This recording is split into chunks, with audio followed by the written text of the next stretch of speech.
Untuk modul e-nafkah, item pertama 1.1, proses pendaftaran kes bagi UPPP berlaku di pengurusan kes dan pengurusan proses bayaran jaminan bagi lelongan sitaan jualan berlaku di BSK.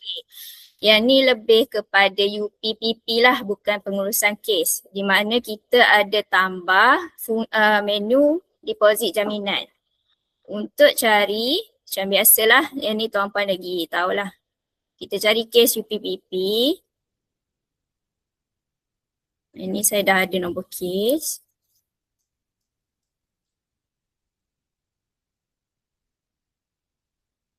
Okey, kita ada tambah menu deposit jaminan satu kat sini. Dan nanti kalau ada deposit, nanti tuan-puan boleh tambahlah kat sini.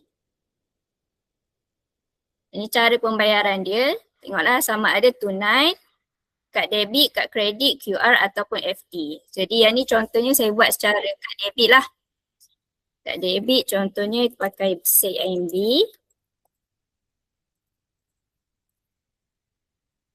Yang ni kod kelulusan ialah approval code. Cuma kita transit dia jadi kod kelulusan lah. Kita tambah. Tarikh hari ni, masa.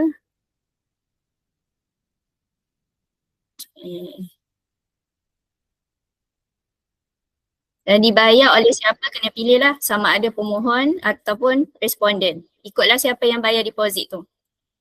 Ini contoh sahaja ya. Tu 1,000.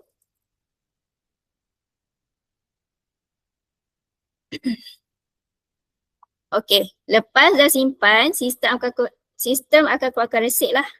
Yang ni resit macam biasa.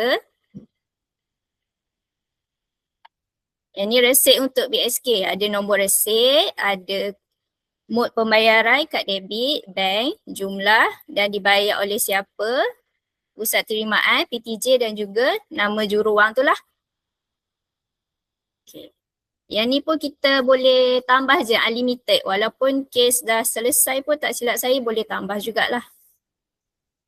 Okay. Ni untuk rekod sajalah tuan-puan. Okay, untuk deposit jaminan.